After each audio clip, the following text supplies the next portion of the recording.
Thank you for attending. This is the Region 12 Board of Education meeting for January 5, 2015. Thank you for coming. Susan, would you take attendance, please? Valerie Anderson. Here. Tony Bedini. Alan Brown. Here. Gregory Cava. Here. Michelle Gora. Here. Emily Hibbard. Emily will not be here. She's not feeling well. James Hirschfield. Yes? Kelly Lodge. Jennifer Cody. Here. Michael Sinatra. Here. I am here. Peter Tagley. Here. All right, so we're missing Emily and Kelly.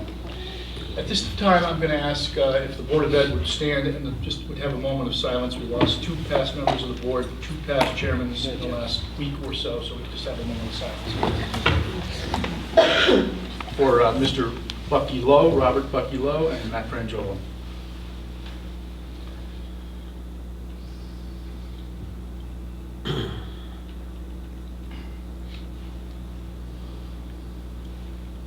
All right, thank you.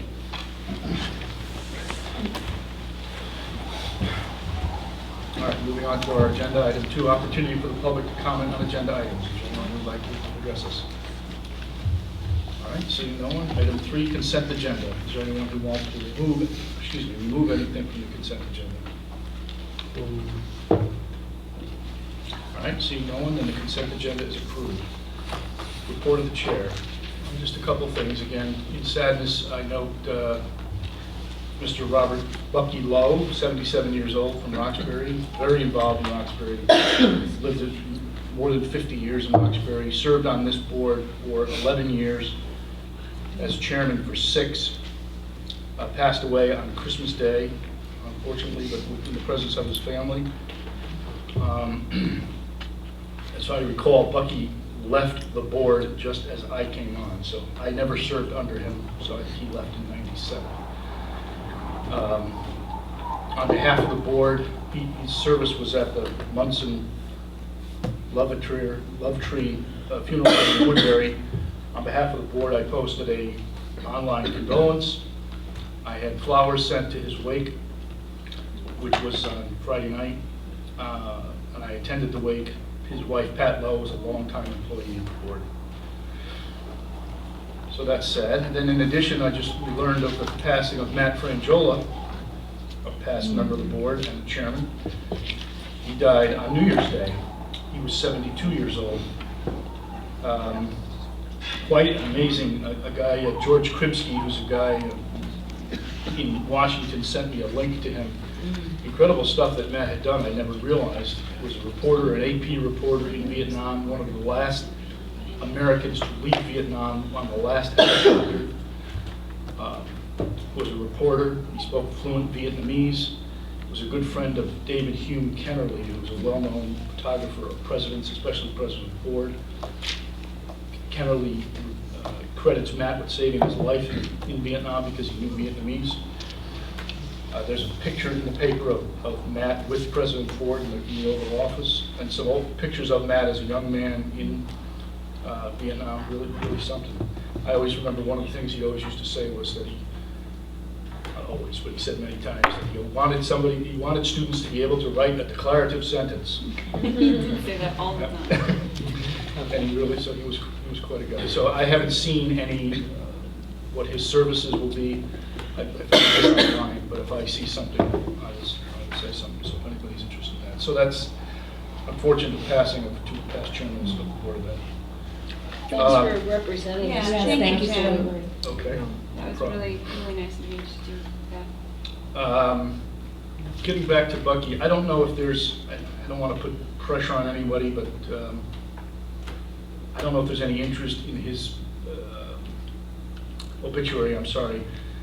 He suffered from Parkinson's disease. I think that led to his death, to my understanding. It says memorial contributions may be made to the Connecticut Advocate for Parkinson's Disease on Kinney Hill Road in Preston. I don't know if there's an interest in the board making a contribution to that organization. Okay. I was thinking $100, something like that. Or I don't know if there needs to be a motion if somebody's interested. Is it proper? Bob?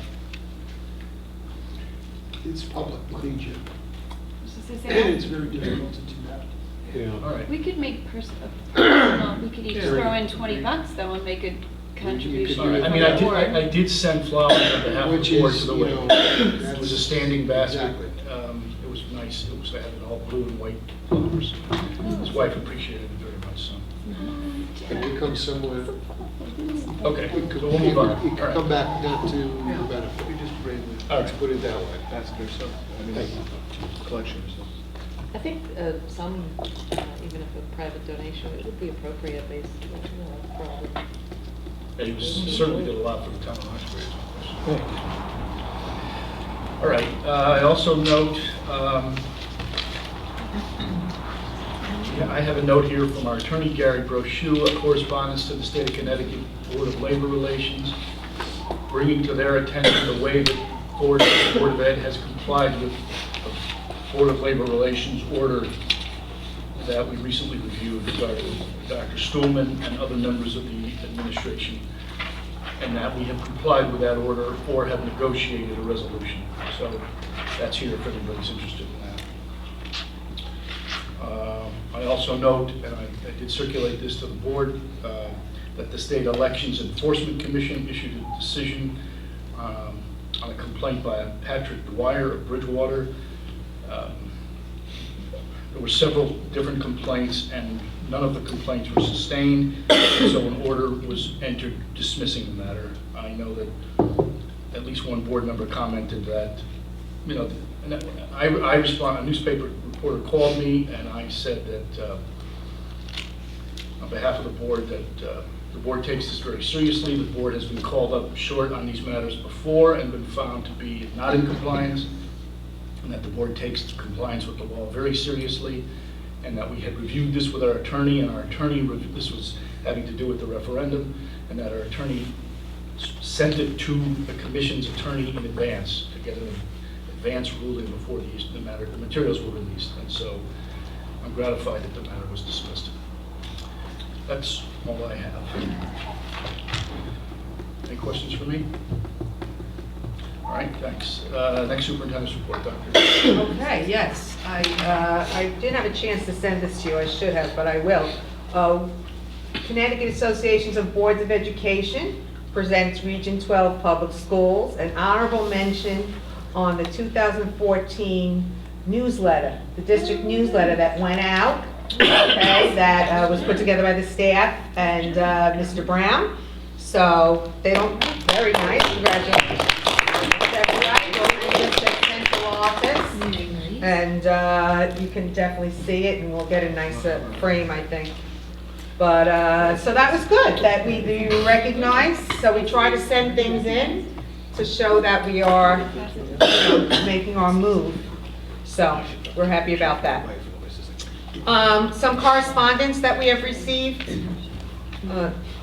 We first have from Mr. Curtis Reed and Alan Brown,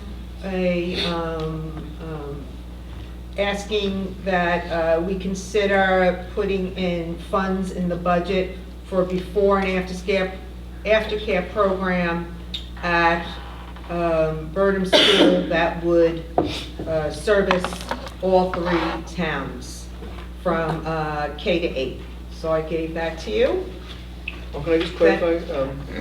It's not funds for the program, it's funds for transportation. Transportation, in I'm particular, sorry. Because we have, there are Roxbury and Washington residents who are interested because their children are in the middle school here, but wouldn't want those middle school kids to, and you had already figured you had managed transportation from Chippewa to Burnham Right. for an after-school project. But those parents, and perhaps there are others too, who would be interested in the program if all of their children could go together, and therefore the budget question has to do with transportation from Roxbury, from Booth and WPS, along with the transportation from Chippewa, so that an entire families where the kids could be at Burnham for the after-school program. Wouldn't it be better Before- just to centralize this up here, Well, so that everyone's at Chippewa, and then, you know, the bus routes would be a little clearer too? Well, so far, it's a matter of the program has been discussed and is underway. We're attempting to establish the program at Burnham. and have just started there with the Burnham community and with Roxbury and Washington as far as it being located there. And so in the same way that we have a lot of things that are up here, the way we have reach at WPS, we saw no reason why it couldn't be centralized down there. Now, not everything has to be centralized here. If I It's not may- up and running, is it? No, no. Okay. If I may, as I understand this, this is a request from the selectman to the superintendent to consider this in her budget. Right, If she puts it in her budget, certainly the board will have the opportunity to debate it. right. Peter? What's the legalities on doing programs like this? Just where do our limitations begin and end on who we may fund and what we may fund? This is part of the school curriculum, as far as I Yeah. understand. No, No. it's separate. We're No, talking it's about not. funding transportation to enable it, but the funding of it is done by the parents. Okay. Through Ed Through Connection Ed Connection. in Litchfield. And they do this at several All right. other We tried to do schools. this year, and we didn't get enough students. Need more numbers. We need more, we need 18 students after school every day. And I don't know if that's the same in the morning, but we didn't have enough students, so that's why this request is here. Jennifer? I think that for me, in order, because the program didn't happen in Burnham because there weren't enough numbers, so therefore you would need numbers from Roxbury and Washington.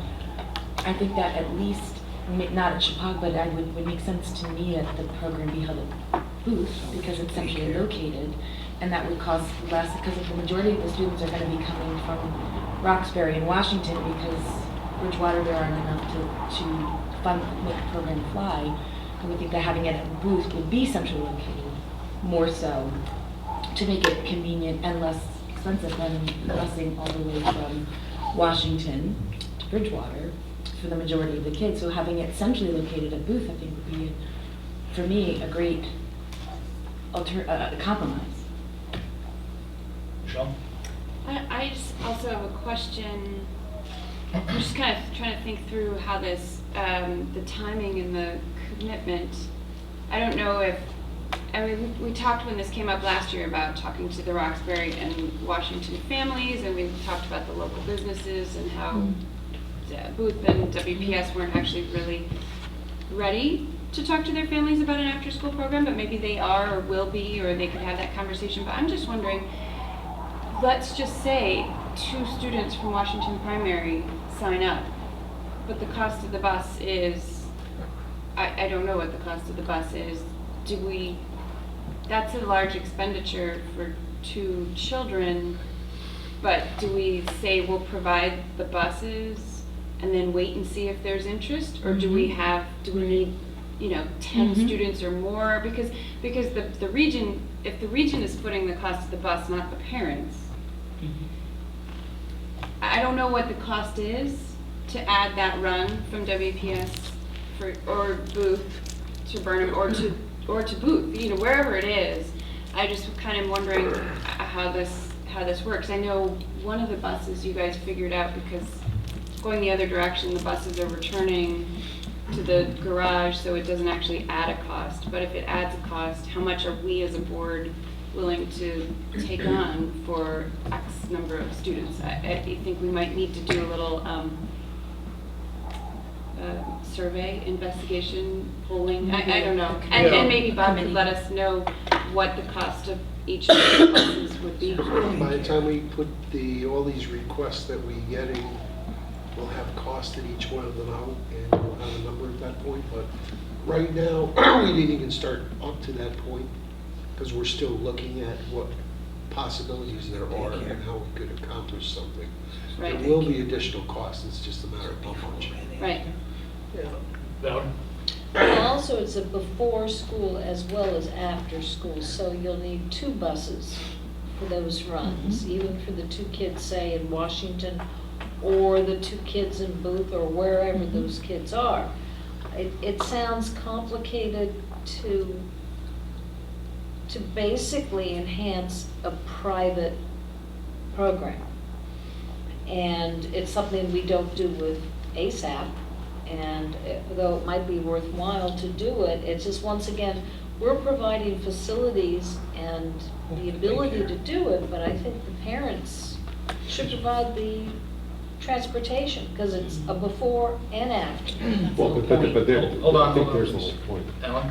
Well, Yeah, that is, I think you've just glossed over the crux, which is, it's a worthwhile thing to do, not only for our current and existing and enrolled families, but in our efforts, in our long-range plans to make our schools more attractive to families who would want to move here, we need to, and I hate to use the word compete, but we at least need to be on a level playing field with our cohorts in other towns that people might choose to move to. And very many towns, I'm not going to say all, but very many towns have this aspect in their school systems of providing what is not really, don't misunderstand this if you're not familiar with it, it's not daycare. It's a real extended enrichment. It has to do with education as well, and enrichment and tutoring and homework and snack and all the different things that go into not depositing your child somewhere after school, but actually nurturing them after school, and then they end up at home being able to spend some time with their families and not be having been running around and now have to do homework or something once they get home. So it's something that is really valuable not only to the kid, but also to families. When you have two working families, we talk so much about our area, who can afford to live here. Well, if anything happens, it'll happen most likely with a family that has two working parents. And so this is the kind of thing that, on the flip side of what Valerie's saying, you're right, it's complicated. But on the other side, it's something that we need to really look into providing in order to make ourselves that much more attractive. And the reason we're trying to pilot this from Bridgewater is because obviously we're the ones with the population problem that is greater than the other towns in the moment. Susan? Well, I do wanted to echo those sentiments. We have worked, the board, yes, the superintendent, along with the leaders of the towns to generate innovative ways to draw families. And certainly a before care, after care school would allow, whether it's two working families or a working single head of household, the opportunity to have a full-time job. Whether you live in Bridgewater, Roxbury, Washington, you're a solid, 20, 30 minutes from a job. I mean, most people work a little outside the area, so, 40 hours plus the transportation time, you need a little bit of extra time outside of the regular school day. So having care before school or after school allows for someone to work full time. So we need something like this. The towns that are right around us have this. So certainly I would encourage that we give further consideration. Greg? I noticed you mentioned, Alan, that it's going to affect grades, you're going to be planning this for grades through 8. And what was the impetus for 6, 7, and 8 to be involved in this? Well, not all. I have 2 questions. That's the first. That's a Okay. follow-up. Well, the first was that not all middle schoolers are on teams. And usually it is teams that will keep for instance, my son, I very happily pick him up from a late bus, depending on the sport, at either 4:45 or 5:45. So that's a lot closer to what a working parent would get home. But if a child isn't on a team, then, or is, for whatever reason, doesn't have practice that day, then you're still dealing with the instance of a middle school child getting out at 2:45, which is far earlier even than the, than a 5 o'clock quitting time or 6 o'clock for a working parent. And So still that's too young why- to become a. Well, no, I It's still too young to understand all those reasons. I guess what my concern is that I don't know too many things, but I do know if I were an 8th grader, the last place in the world that I would want to spend my afternoons would be in elementary school. That is a step backwards, and I really think we need to give some careful consideration to whether 6th, 7th, and 8th graders will even participate, or whether that's going to be a source of fraught with issues with their parents. And I'm not sure that putting this in an elementary school provides the most opportunities for these kids. And also when you think about it, your friends are going to play on the team, your other friend's going to stay after school for music, this one's going to stay after school for drama, and you're going to elementary school. I really hate to say it, but I think that ain't going to work. It's just a thought, psychologically. It's a good point, and we have to look into how other school districts manage it, because I know that it is primarily for elementary schools, but I know that other middle schools participate. But I mean, that would be all the more reason to hold it here at Chapag, because at least here, you're not putting them to that disadvantage and psychologically and or other means. And also, you've got a facility that offers more that could be done in terms of enrichment than could be offered at any of the 3 elementary schools. Right, but then we always. Except maybe Washington Primary. Then we always have that problem too, that we always talk about, of mixing elementary school students with high school and students up here. But- after school, before school. Because the high school kids are here more. My point is that if we can at least assess, because I think the most important point was that Michelle said, what if only 2 parents sign up? In which case, we've got a bus going, which is not going to cost us $50,000 for 2 kids. So the idea, though, is if that happens, then clearly it's not feasible financially. But the only way to get an assessment of interested parents is to at least put it out there budget-wise. It can always be pulled out later, but at least put it there budget-wise so that it appears to be a goal for a parent to try to achieve, if that makes sense. In other words, no one's going to sign up for it if we're not going to provide transportation. If not enough people sign up for it, then clearly it's not going to work. We don't have to provide them transportation. But we have to at least solidify it budget-wise, and that's what we're asking for. Michael? Just to speak to Greg's concern, I think, first of all, that if you ask many middle school students what they prefer, they would prefer not to do anything. So I don't know if I'd ever really give them a choice in the matter, and I don't think in most families, I certainly don't go to my middle schooler and say, what do you want to do? I'm going to let you make the decision. Certainly I would listen to her. If I don't want to have a very unhappy family life, I would listen to her. But, I think we have to think like marketers, and primarily this is going to be a program for elementary school students. Let's face it. I mean, I imagine that the bulk of our students in this program are going to be that age group. Therefore, putting the program at an elementary school would make sense, because that's where that age group would feel probably most at home. I think, though, there are some parents who have children both in elementary school and in middle school who would love the idea of kind of one-stop shopping, where they could have, as long as we could assure them that the program isn't just geared for elementary school students, that there are some legitimate programs geared for middle school students, whether it's, you mentioned homework help, tutoring help, or even some kind of other enrichment. Maybe we need to work with ASAP to say, what could you pair with us to do a program geared at an older child's level.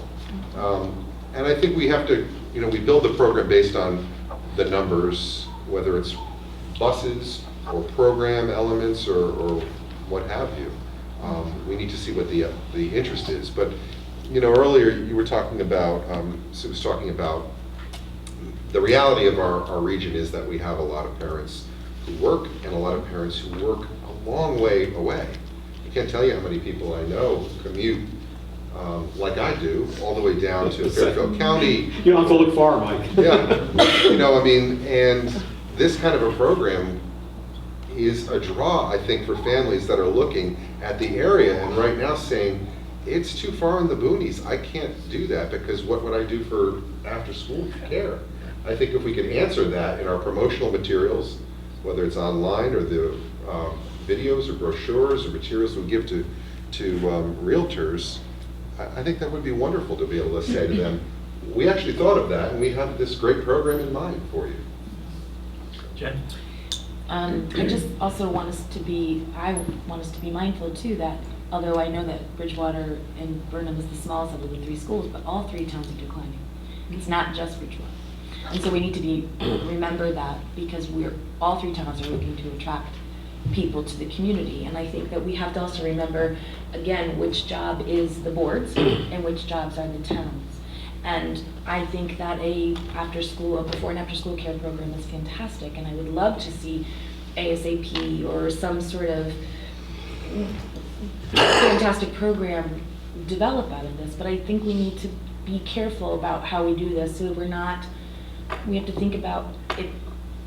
financially, fiscally, if it's gonna be really worth it the busing aspect of it could be really expensive depending upon how many students we have coming from Washington or from Roxbury. And if it's coming from one, and it shouldn't be in Washington, and it shouldn't be in Bridgewater, I just feel that we need to consider keeping it local, but I also I'm worried about the local businesses. I worry about the Roxbury Child Care Center that we talked about last year, but somehow we're not talking about it this year. And I just think we are a small community and we have to be thoughtful about the local businesses too. And maybe there's a way that Sarah could be involved in the process, or at least allow her to be part of the process and not just told the process. I think that's a really important aspect of it too. Valerie? Well, I think there's no doubt that we all agree it would be great, wonderful to encourage parents to come here to bring their kids. And I'm personally for a full court press on this. Not only are we saying $7,500 a year tuition, send your kids here, but also maybe it's worth a more global approach. Forget whether this is in Bridgewater or in Roxbury. If we're serious about encouraging working families to send their kids here, let's do it. And I think that this is the beginning of a program, but I definitely would, encourage that we have either Ed Connection or Ed Connection ASAP partner with a morning program, afternoon program, and perhaps buses could be involved. It's got to be a global thing for Region 12. It's not isolated to one town or another. It has to be costed out. We can't just kind of do it in segments and be serious about it as a budget item. This is what we're going to do now. If you're living in New Milford, if you're living in Woodbury, this is another enticement for you to bring your kids here. And I think it's a big global thing that we should be looking at, not something in isolation, certainly not limited in scope. I think this is the best way to encourage the population growth in general, and indeed, all schools need more kids. All the kids are under capacity. So let's do it right, and let's not isolate it. Okay, thanks, Greg. Yeah, I was going to say, I agree with Valerie, and I think that what we probably, but I think when it comes to we need a proposal. We need something formal. It can't just be, shall we approve this for next year, or shall we think about it? Because frankly, I can't see where it makes a lick of sense to put 6th, 7th, and 8th graders at Burnham, or at Booth, or at Washington Primary. First of all, they're bloody well here. If their parents are going to drop them off early in the morning because they want preschool, before school care, and they're going to pick them up from the late bus stop at the late afternoon, you've already got a late bus. Why would you double the cost of transporting them from here to an elementary school? Not only are you going to have the downtime of the transportation when there's no enrichment going on, but you're going to actually be inflating the costs of doing it that are not necessary because there's a bus from here to there. And if we really wanted to be smart on this, we would seriously consider the whole program up here, because that way you can put them all on the late bus, and you've got the transportation back to the towns fitted in without putting any extra money out there. But as far as the middle school students, it just doesn't make any sense to send the middle school students to another building when they're already here. And if they get here early in the morning and leave late at night, they've got the whole day covered with fine enrichment with the better facilities that are up here. So I think that, and without the psychological issue, Mike, don't discount that. Yeah, you're right. You tell your kids what to do, but you also have a tendency as a parent to not prefer the alternative that makes them miserable. And I really think that those kids are at risk of being teased. They're at risk of being bullied. They're at risk of a whole raft of things that can come from the fact that, why don't I play on the team, you're going to elementary school. What's wrong with you? And don't kid yourself, that's going to happen. And so I think we solve all the problems by bifurcating whatever solution for the elementary kids, one thing, but bifurcate it from the 6th, 7th, and 8th graders, keep them up here at Chicago. It makes more sense. I agree that we need to look at it carefully, and we need to see what successful programs are out there for middle schools. I don't think we want to be the first ones to do that. I agree with you. If it doesn't seem to be working anywhere else, that would be foolish. Michelle? I feel that I would like to see some sort of survey or whatever you want to call it from the Booth and WPS families before I was asked to put an expenditure in the budget. I feel that this year, I'm a little nervous about the budget time. I feel like we're going to be fighting for a lot of things. We've got work that needs to happen in this bill. I just, I'm not very excited about, I know a bus is 50,000, but I don't, that's for a full run. It might not be 50,000, but let's just, I don't want to just throw it in and try to go to referendum, pass something that might not even get used. I think we have several months before this would go into the budget, so to at least, the whole program wouldn't have to necessarily be spelled out, but at least some sort of interest. The surveys might be telling about what would happen. Maybe there's enough interest for, if they only need 18 families, and there are 18 families in each of the booth and the WPS buildings, then you could run it with no busing. Oh, then if then Bridgewater, well, I don't know. So anyway, it would just be information to have before we just start funding buses that we don't know are needed. Why don't we just have the superintendent do some research by speaking to other school systems that employ this type of service, and give us a report on how they function, what do they do, what do they cost, et cetera, et cetera, et cetera, instead of us bantering around all sorts of ideas. Let's see what a program runs like. I think you could probably get all that information from Ed Connection. Right. Yeah. Right now. Absolutely. They'd be hungry to give it to you. Susan? What's before us is a request to consider adding the funding into the budget. So I think it's appropriate to go ahead and explore how much that bus run would be. Kind of a choice of A, B, and C, whether it's, all elementary school in Chappaqua, before school, after school, and or, whatever makes a match, just to explore the financial. What are we talking about? It's really reasonable.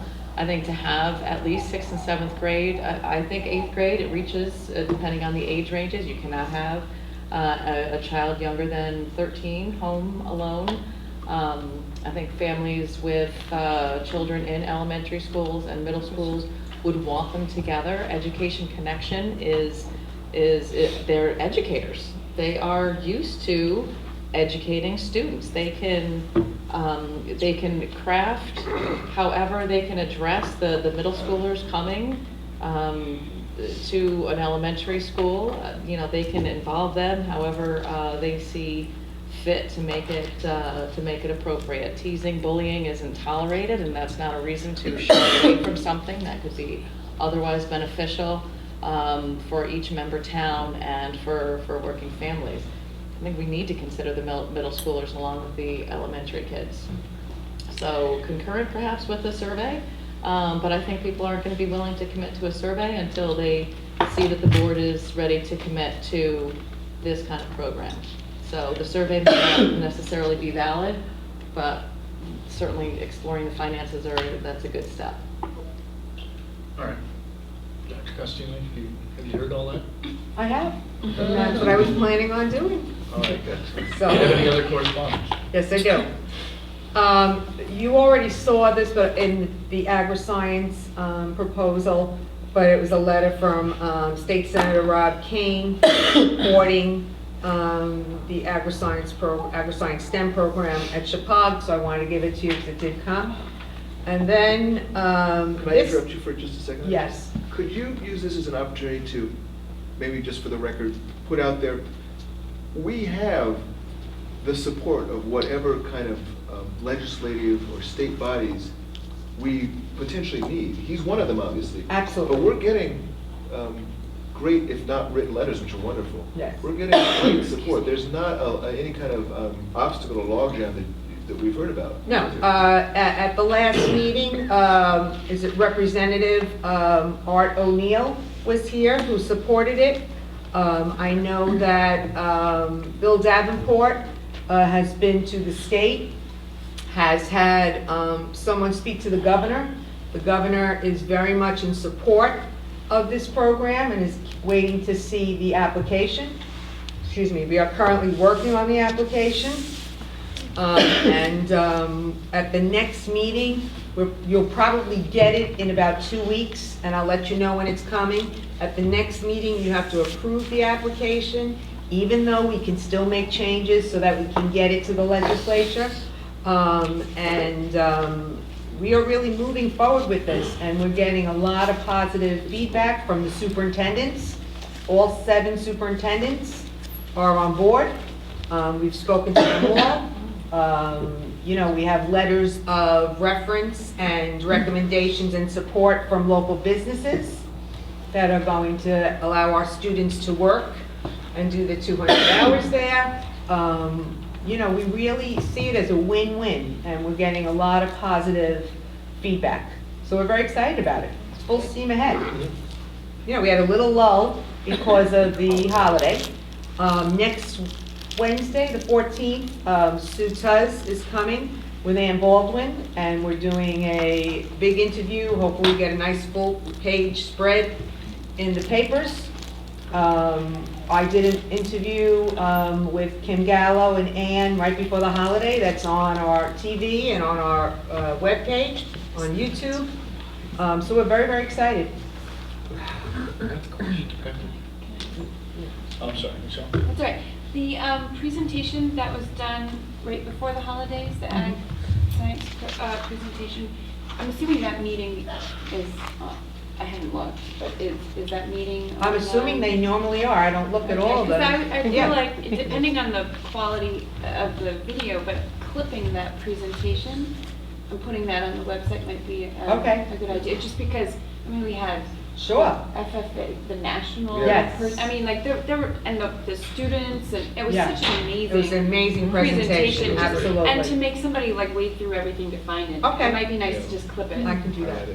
Michael? Pat, the other question that I had is, what does Nottawag do right now as far as reaching out to parents? It seems that they've got a very good and extensive program to actually go into the schools and meet with the students and answer their questions and actually get student interest. Yes. But I imagine that as we're building the program, we're going to have a lot of questions from parents. Right. And I'm also looking at it as an opportunity to hopefully retain some of the students that we might normally lose. Mhm. In Or 7th bring and 8th back grade. people Right, who or were- come back. In Mhm. 7th and 8th grade, many families are looking at whether their children should be going to private school. Mhm. And I think this program has so many upsides, and I also think that any kind of a change could pose a lot of questions for families. Well, what does that mean? Does that mean my student has to be in the ag program? Right. Does that mean that you're going to be getting rid of regular classes? Maybe a lot of misconceptions. Well, we don't want to jump the gun right now, but I can tell you that Kim Gallo and myself are presenting at all the PTOs in January and February. Great. We're presenting at the Lions Club, at the Washington Lions Club in February. Then we're going to hit the senior centers. And then we'll have some kind of really big meeting here, just so that people understand what it means. We've tried to get the word out. We've had meetings with our instructional leaders. I had one today, and the leaders in all of the schools, to let them know the facts so that they can share it with people.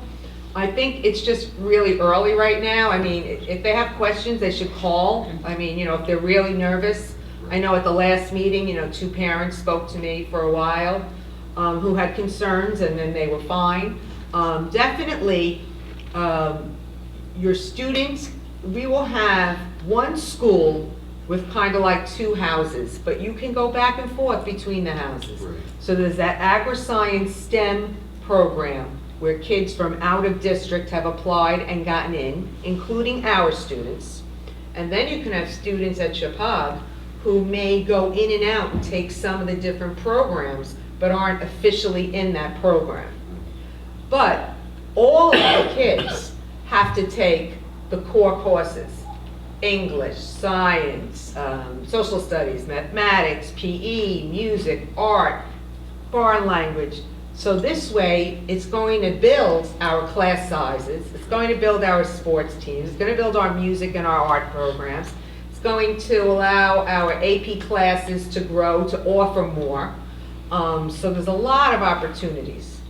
And it's just really going to be a wonderful thing. But right now, we are just in the very beginning of it. And I know people are excited, and we love that. We're hearing such wonderful things from people. But we have to get through with the application, and then we'll have more points that we can say, okay, this is what we're going to do. So that's where we are right now. And you plan to get the application to the board before Yes. us consider it. All right. Susan? I had a question regarding students within the member towns. Will they be automatically accepted to that program?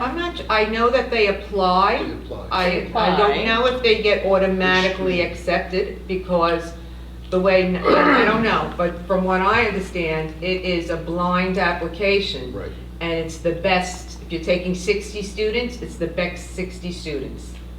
So if 20 of those students are from Chapag and only 10 of them are the best of the 60, 10 of them get in. But that does not mean that the other 10 cannot take some of the classes, get in at another time, etc. But that's how it works at Nanawa. Greg?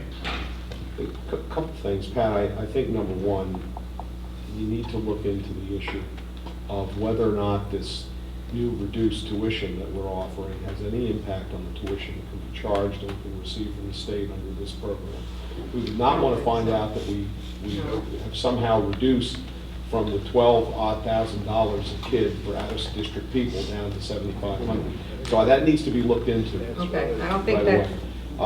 There's no Bob, impact. you have an answer, Bob?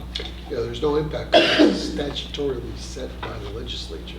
Okay, that's fine. I'm raising the question. I'm just asking the question. I'd be doing my job as a board member if I ask the question. Second thing, I hope when you have this, these meetings, and when you have this interview with Sue Tuz and a few others, I'm looking at one of the letters that you sent us here. It was a letter from Mr. Cook. And it's a very constructive letter with potential solutions and other things. I'm not trying to criticize the letter, but there are several things in the beginning of the letter that I think are tropes that are not true in this region, that people believe in. And I hope you can dispel them. Things like, well, look, it shouldn't come as any surprise that our graduates can only remain in the region with family help. When I graduated from high school, I was not able to afford to live in the communities in my area where I grew up that had the highest per capita housing prices and the highest income, which is what Roxbury is, and Washington and Bridgewater in the county. They're the highest. And so it's not surprising. But the thing that I'm most concerned about is this idea that more troubling than rising per pupil cost is the decline of education, athletics, and facilities in Region 12. Now, at the educational level of what's being taught here and what's being learned and how it's being delivered is not declining. Far from it. And this new program is going to allow us to really ramp it up and increase it. You need to stop that. People shouldn't think that. It's a trope that has got to be eliminated. The second one on there about the declining athletics. The problem we've got is we have challenging to field teams when you have so few kids. But this whole program with the STEM Science, Agri-Science program is going to probably reverse that dramatically, assuming it's once it's fully implemented. And then the third thing is facilities, and I think you need to let people know that the facilities in this region are not declining due to lack of maintenance or lack of attention by the school district. If the facilities in this region are declining, it is due to their advanced age and necessity for improvement. And this gives you an opportunity this letter is very good because it gives you an opportunity to open up that discussion of why we need to approve referenda to increase the facilities, and why with this new agri-STEM science program, we need to bring the rest of the facilities up to the level that that's going to be. It's a great opportunity to engage. This letter really gives us that, because I think it raises issues that people are expressing, some of which are just not accurate, but it doesn't mean it's not accurate from their perspective. That's what they're seeing. That's what they're hearing. That's what they're talking about. But we need to change that conversation. You have a great opportunity to do that. I hope you do it with all of these interviews and programs at senior centers and other things. Michelle? Can I just ask for you to remind me the key dates for the agri-science program? the application approval, et cetera, We want- so that I know when it is time to answer all the questions and get excited about it? Well, It was? yeah, everything, I don't have anything really in front of me right now. I can tell you that we really want to get the application to the state education. It has to go to the State Board of Education. And we Okay. want to get it to them by January 30th. Knowing that we can make changes, nothing is in stone, but we want to get something in paper in their hands. So we're hoping to get the board to approve it on the 26th. And again, you will have it before then, and you can send us information and, you know, you've heard a lot about what's going on. It's just putting it into paper, a lot of numbers for population numbers. It's all that kind of state stuff. Then what happens is if the State Board of Education approves it, it then gets moved into, it gets moved to whatever's due Goes to- June 30th. Yes, it goes to the education, The state, the state legislature for inclusion in their budgetary, their deliberations. right. I think the State Board of Ed meets the second week of February. Right. So you have to get it to them at appropriate time for Right. their agenda. Let me get you dates and send everybody. I want to give you this information. So the second week of February, the State Board of Ed, I believe it's. They're meeting, I think they're meeting February 4th. and that's when they That's review it. the application? Or That's that's when what- they review the projects? It would do the same thing you would do, it would adopt it, they would adopt it, and then they would forward it on to the next legislative body with their stamp of approval to it. And the June 30th is for that's for state That's, funding that's projects? for grant, applications and so forth, but. So- Because then we have to get- start to look at the building, Right, the whole. we can't get to that And- point unless we get it approved that we can become this. Right, I'm just legislative concerned state. that it's tight between that February and the June, and is It may very prudent well to be start tight, it, getting and organized they, and for they that? oftentimes may not vote on this until the very end of the legislative session anyway. They carry all these things and unfortunately, a lot of action takes place in the last 2 days of a legislative session. It's there.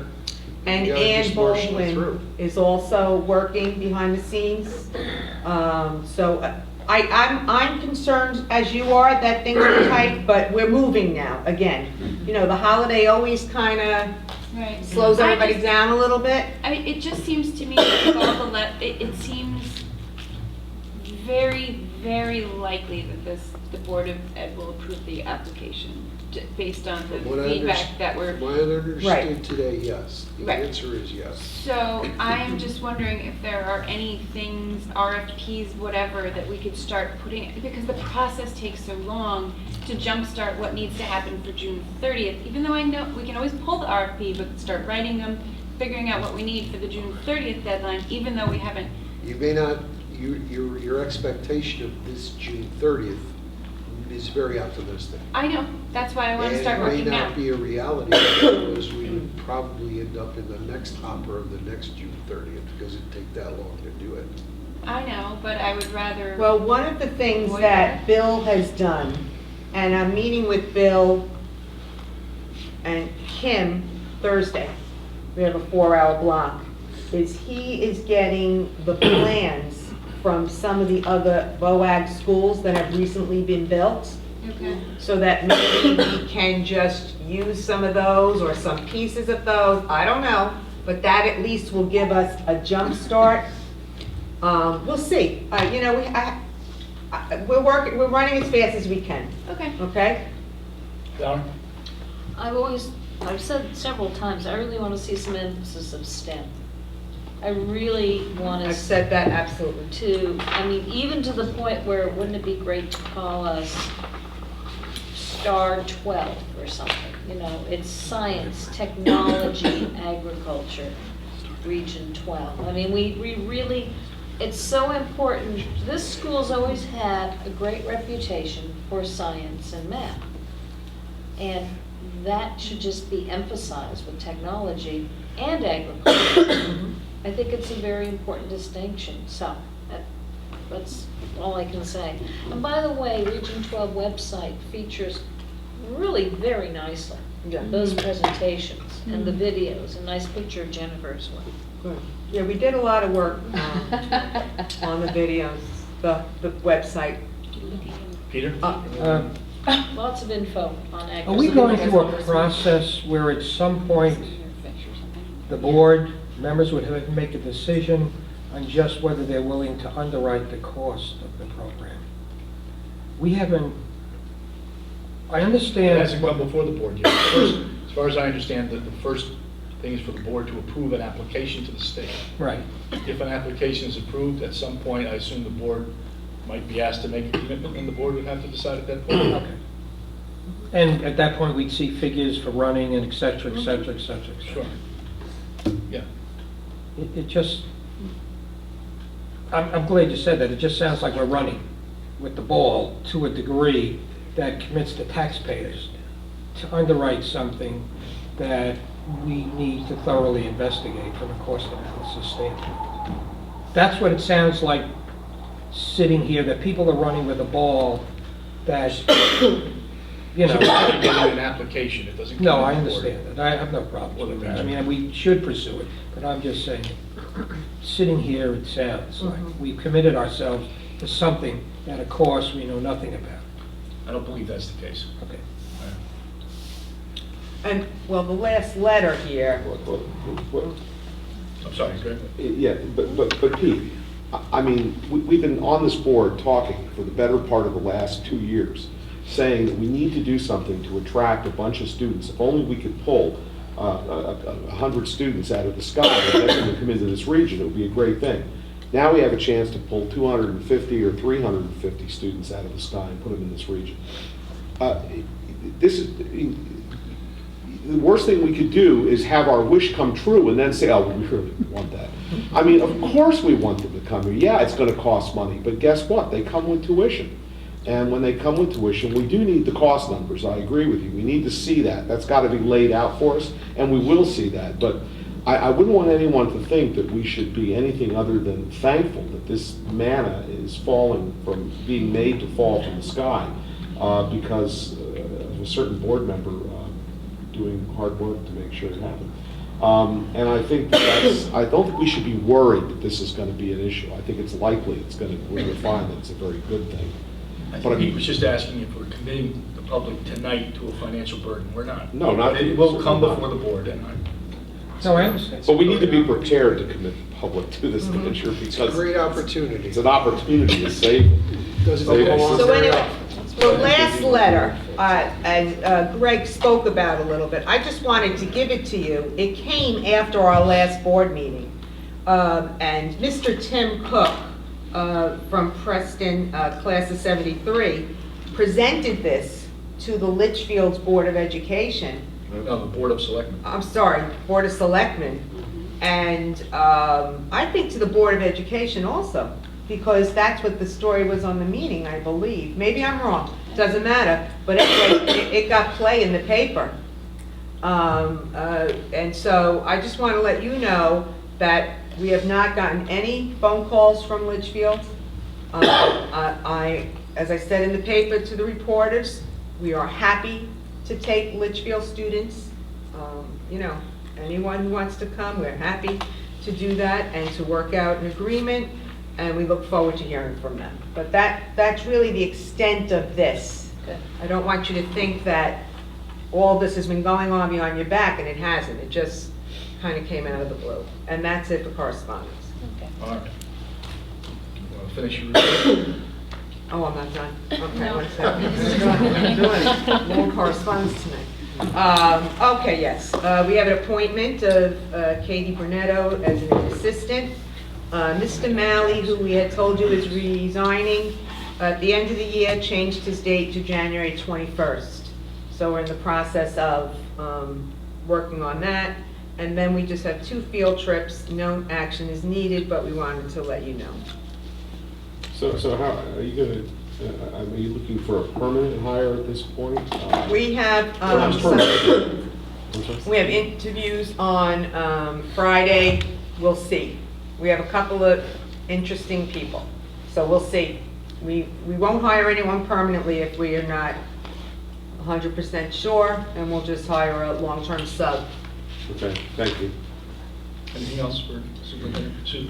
I think you may have answered my question with your last comment. You'll hire a sub in the interim, because January 21st is right around the corner. And to hire someone, Yes. presumably they need to give their notice as well. It sounds like there will be definitely Yeah, a gap. Yes, and we have someone who comes highly recommended, who just finished their student teaching and graduated. So we do have someone to be a sub, and we have a couple of other people, so Okay, everything's, Okay. in flux. okay. Anything else? All right, thank you. Committee reports. Education. Michelle, anything?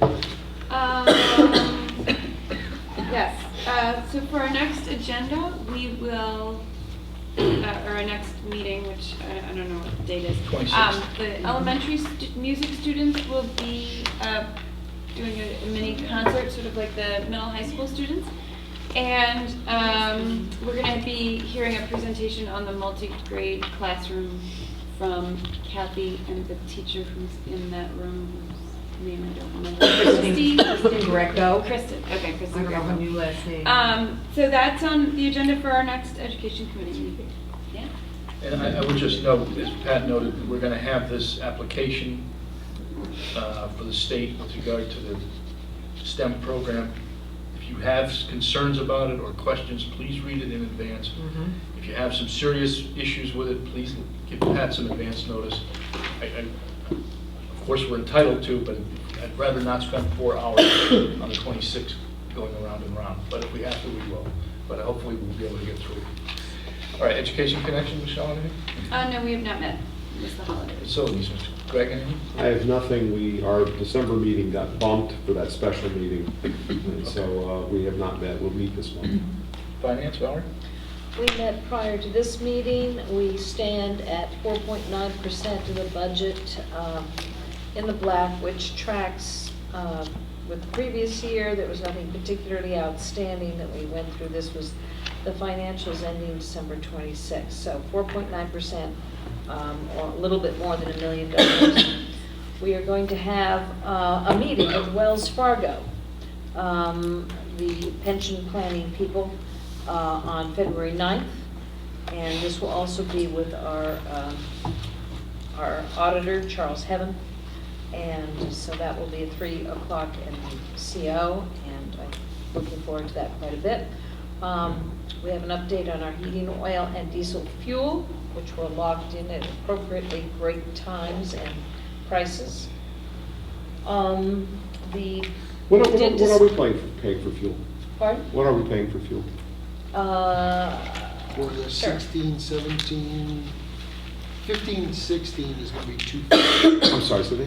250, 248 prepaid. From September of 15 all the way through to August of 16. Okay, what are we paying now? 317. That sounds fine. Yeah, Okay, it was, but it was great. Locked in last year. Seemed like a great idea at the It's time. good Great then. then. Yeah. It's even greater now. And diesel is 257, prepaid 255. And then we did talk briefly about the request for buses and how that might be presented as a budget request. We already talked about that in some length. And the budget workshops, tentative dates are being arranged as we begin that process, as well as the Sherman contract, which is going to be discussed, and it expires this June 30th. And we did the fetch rating.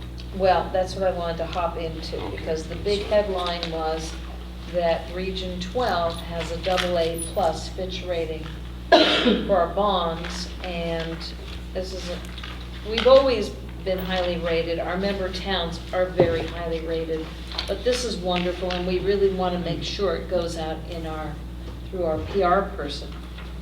And it's due in part to the strong credit quality of member towns. We know that. but also stable district finances despite restrictions. Of course, the restrictions are state imposed. And we have been recognized as a very well-run financially well-run institution. So Fitch has us at AA+. And that is, to me, the big headline. And what else? There was a question about how we're going to begin the process of what people will look at when we present a budget if we go agri-science. How does that look? Because it'll be a large, large gross budget, but we know then we have tuition offset. And it's going to be a bit of a shock, perhaps, for a few budget go-rounds. Numbers will just look different. So we're going to start the process of how that's going to look and how to present it to the public if and when we go forward with the agri-science.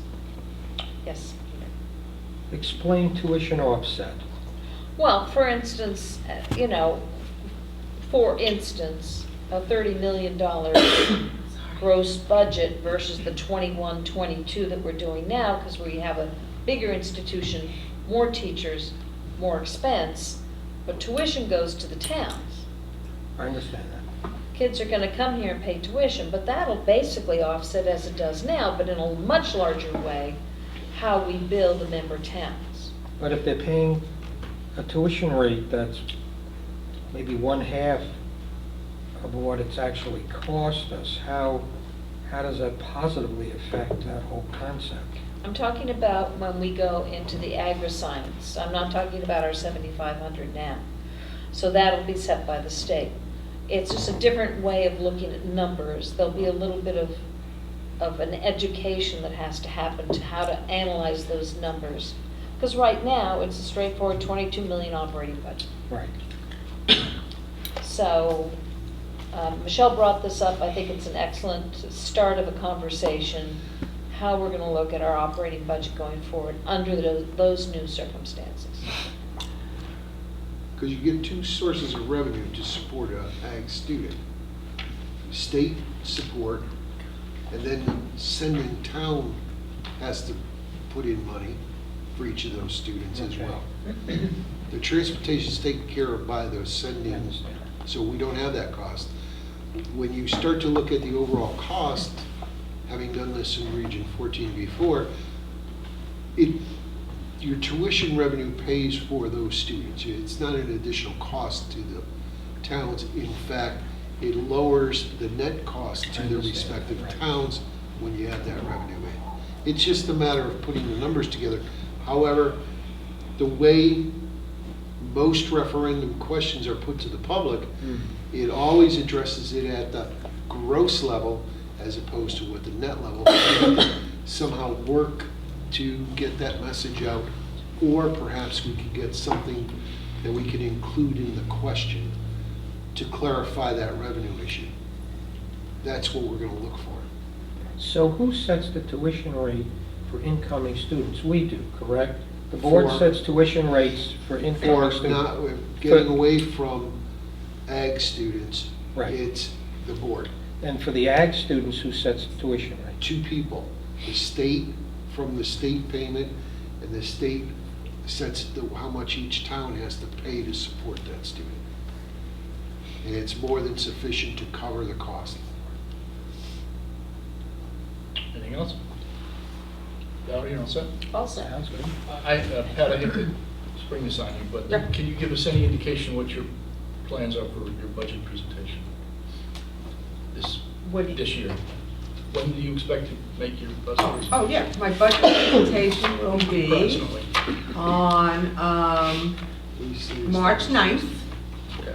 And we are at this point, all of the schools and departments have sent their budgets in. Starting, next week, we will sit with each department, each principal, to see exactly what they're asking for. To see, if we can fine tune things a little bit. We've already had conversations with administrators, that we don't want to see an increase. And then after we do all of that, then We balance staff to. we balance staff. To enroll. And we do have some staff issues that we're looking at. And then Okay, I was just trying to meet get with an the idea. finance committee Timing. and go over. Do we So put it that's in a bag, basically, shake it? we're just now starting. All right, so Yeah. early March. Yes. All right. Negotiations, Greg, anything? Yes, we have received the formal demand to commence negotiations from the American Federation of State County Municipal Employees of the AFL-CIO on behalf of the custodians and cafeteria workers. It's a long way of saying custodians and cafeteria workers. Clerical. And clerical, and we will commence those negotiations at some point in the next few months. All right. But the process has started now for that contract. And I will report that tonight I signed the administrator's contract, which had been signed by the administrators in December. So that's done. Could I just add something also on Finance Committee related to Yes. that? That the discussion was made to basically have an accounting system for those monies under 200,000 due to settle the contract. Mhm. And that the payout's over 3 years. So Bob's already instituted a method so we know and can track as an accrual. That's the vacation day issue. Okay. Good. Anything else? Good. No, that's it. All right, policy, Michelle, anything? We are meeting on the 26th, and we will be looking at the policy that we tabled from the last Board of Ed business meeting, and taking up some new policies from the audit that we had, and we have several policies on the agenda tonight. All right. Alan, long-range planning? anything? Yeah, we met before the special negotiations meeting in December, and basically, because we had a short meeting, we just kind of glanced at a couple of the issues that I feel the long-range planning committee needs to address, which are how it is going to support the board's direction in terms of the I'm gonna say upcoming, but I'm not sure when, upcoming repair referendum for this building. And how, the same way that the past long-range planning committee worked with facilities to figure out the needs and figure out the best way to express and communicate the needs to the public. We want to be a part of that. And then also, as far as the elementary schools, what the long-range plans are for those. I keep saying this because it seems like people think differently about this than I do. I tend to think of it that we had 7 options that we ended up in the last long-range planning committee. We picked one that went to referendum and it failed. And my query usually is that there was an issue that we had to deal with in a long-range way that we have to pick another option for. And it seems as if we're heading towards one, and for that, we would need to make sure that we have, board and community involvement in that as well. Some of that has to do with what I think I just heard Bob or Pat just say is matching staff to enrollment, and is in the form of the multi-age, the multi-grade classes that I was going to ask. Ms. DeBrito and Pat came to that short meeting, and unfortunately really didn't get to talk about that too much because the meeting was so short. And I was going to ask them to come to the next meeting, which happens to be the same day that they are presenting to the board on the same subject. So I'm thinking that, to make a long story short, I'd like to focus a little bit more for the next meeting on the status, and maybe we have to get facilities in with us too, on the status of our plans for the referendum on this building, because I haven't heard anything, I don't think we've heard anything, the public hasn't heard anything, and supposedly it's coming up, and we want to be able to get going towards that. And then maybe the next meeting after that will be however we can cover the multi-grade information that we've learned from Ms. Clella and Ms. Greco. Ms. Nay Greco, I don't know her new name either, during the full Board of Ed meeting on the 26th. Michelle? I just wanted to ask Pat, or Greg, or where are we on the referendum? I don't know. Right I now, don't know what's going on. right now, what's going on is Bob and Don are working in conjunction with a couple of architects, and Bob can also add to this, to see if we can get a price, a ballpark price on what the architectural fees will be to do the science labs. And when I say do, repair, modernize, and what that cost would be, so that we have better numbers to go to a referendum. Am I saying that correctly, Bob? Yeah, we're trying to bundle it into discrete pieces to address the various needs within this building as opposed to a broad approach to it, so that the board can take the opportunity to take it apart, if you will, and say, this is something we want to put a priority to, this is how much this is going to cost, this is the next piece, or bundle things together if the numbers work out properly, and say, well, we want to do the science and we want to do, I don't know, the mall HVAC. area.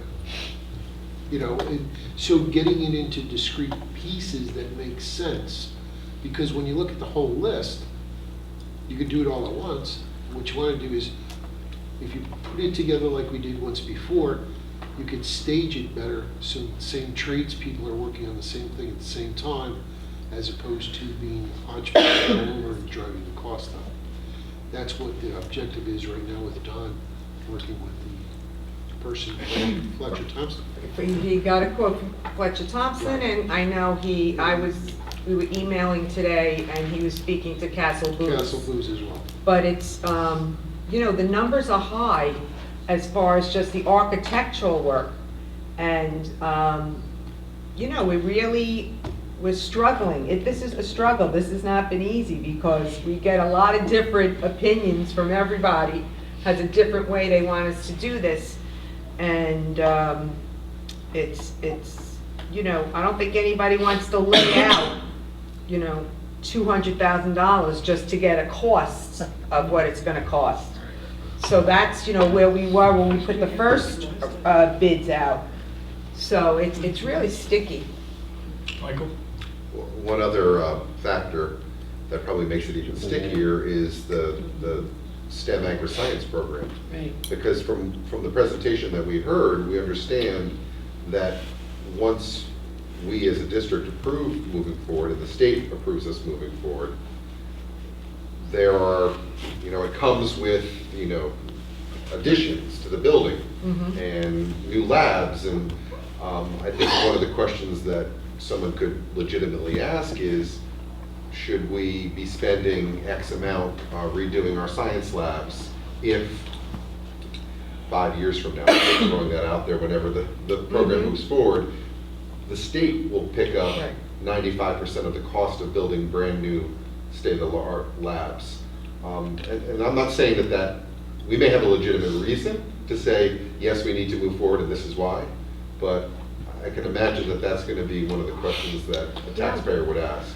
But they do not, the grants for the agri-science STEM program does not do work in this building unless they're like retrofitting rooms or et cetera, For whatever, that program. for that program. They're not gonna come, Your science labs are still gonna be needed for Right. your science program. exactly. Because For the even middle these school, I kids mean, in you know. agri-science are gonna be in labs. Well, this is my fault. Hold on, I'm not Greg. better Greg. explaining that from the last If you don't mind, facility since Greg. we addressed it.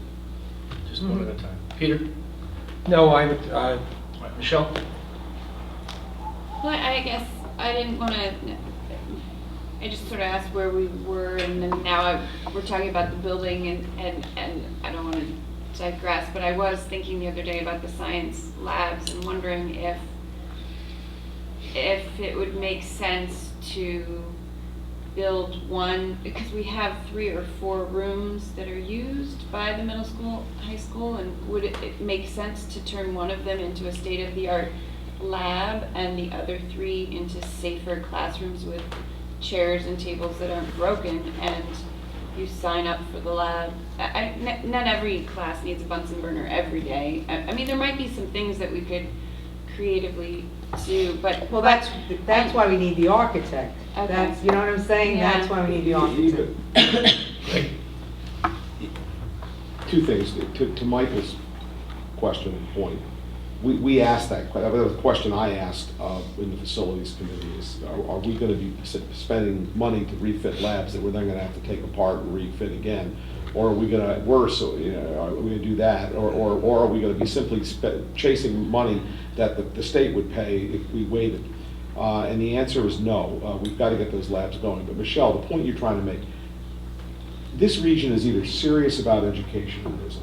And if we're gonna say, well, this lab will have Bunsen burners today and then we'll move them over here, I mean, really, can anybody out there in the public think that we should share Bunsen burners among labs and move things around, or should we have properly equipped classrooms? I mean, what are we running here? I mean, this kind of concept that we should be hobbling on one leg and then take that leg out and make people crawl is silly. I mean, we should have properly equipped facilities in this building to teach. And if that means we need Bunsen burners that get used once a week here and once a week there, and they're two different sets of Bunsen burners, yes. We can't have teachers shuffling burners around or moving kids from this classroom to the next one because we don't want to spend, $30,000 for some Bunsen burners. I mean, we're either gonna run a proper school or we're not. And I think the whole point of the AgriSTEM program is it gives us a critical mass that allows us to say, we are going to be a state-of-the-art, relevant high school into the foreseeable future, for as long as anyone can conceive of. For the next 40, 50, 60, 100 years, Chappaq is gonna be here. We will have that confidence to know that we don't have to share the Bunsen burners. Peter? Well, I mean, the facilities committee is working on what the superintendent has said, Greg has said. I think what's very critical is that we find out whether the public is willing to support fixing up this building even before you get involved with an agri program. Because if you can't fix up this building, how are you going to run another addition to your building? So we should go forward with what we're doing in that. But it's very critical that we get out to the public to find out what are they thinking. Are they going to support whatever figure we come out with? Because we're going to have to put a limit on the amount of the money in the referendum for what we want to do. We can't go out with just any numbers, so we're going to have to sit and discuss with the board once we decide on the facilities committee what the board is willing to support.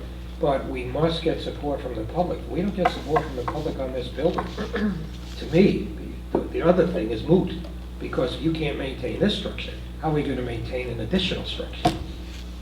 Susan? Oh, no, no. Sorry, Michelle? It's actually not, Peter, because the agri-science program guarantees the future of this building, and so some people want to see if that happens because they're a little nervous about putting whatever, $8 million into a building that the future they feel is maybe a little tenuous. But the agri-science program makes it not at all tenuous. I'm just frustrated that I feel like that the whole referendum has died, and of course I want Bunsen burners in all the classrooms. I'm just not seeing anything happening, and I just, we were supposed to be having that this winter, and we're not on track for spring right now because education needs to happen, and we don't even know what we're asking for because the list is being worked on again. I can tell you this, I'm really hoping, very hopeful at the next facilities meeting on the 26th, that we will have some solid numbers, okay, that are doable, that we say, this is what the architect is going to cost, this is what the renovation's going to cost, or science labs, as best we can do. We're never, see, this is the issue also, we're never going to, people want to know exact costs. To get exact costs is going to cost us about $250,000 from architects.